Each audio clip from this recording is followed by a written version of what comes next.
I want to share about an interesting thing and the purpose for which it has been created. Also, I wish to emphasize that it really controls every single man. Man's most desirable and not so desirable attributes are reflected through this one factor. And how he is judged by the society depends on the reflection of this thing.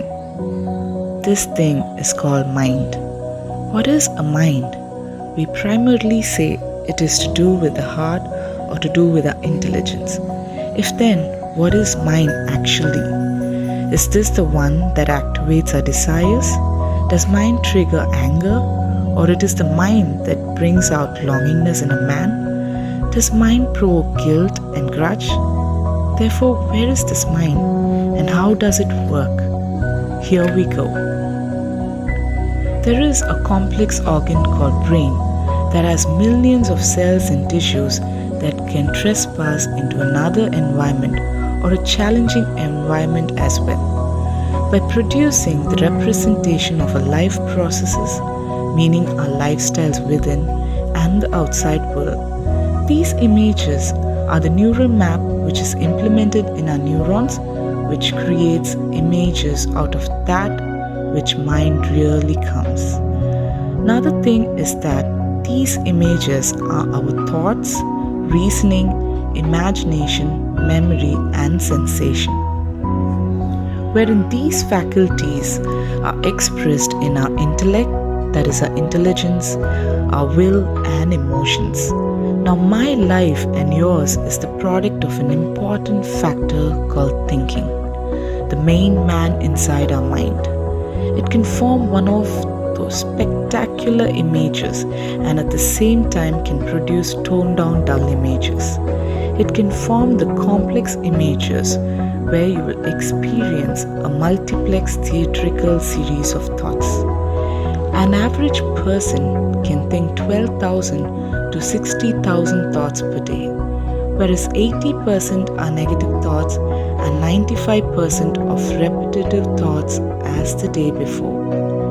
Everything that pertains to your life is going to work out in your mind. Mind is a battleground to determine how your life is going to be like.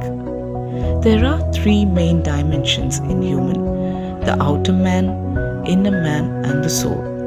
The soul plays the role of a pendulum between our intellect, will, and emotions. Our thoughts are highly distractive and unsettling, and it is more powerful than a wind, and mostly it is difficult to control.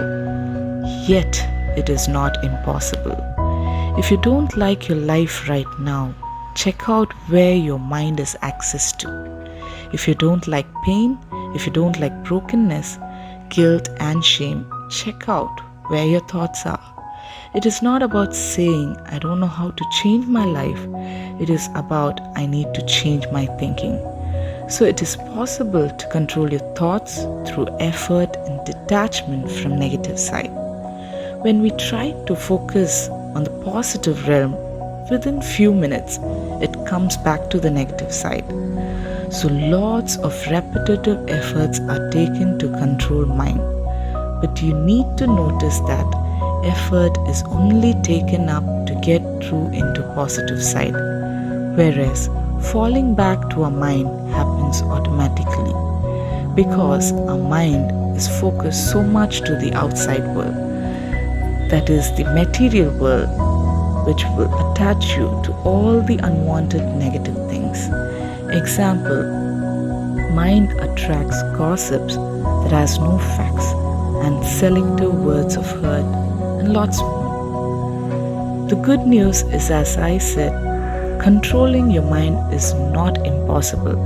When your mind says you have fallen 1,000 times, think that you have gotten up 1,001 times. The word of God says in Proverbs chapter 24 verse 16, "For though the righteous fall 7 times, they rise up again.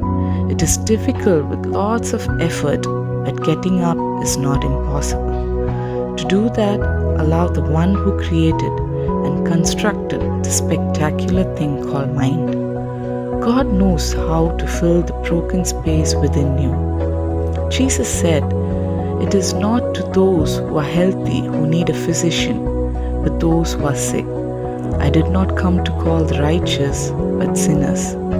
As I said, focus your thoughts to the highest realm, looking unto Jesus, the author and the finisher of our faith, who for the joy that was set before him endured the cross, despising the shame, and has sat down at the right hand of the throne of God.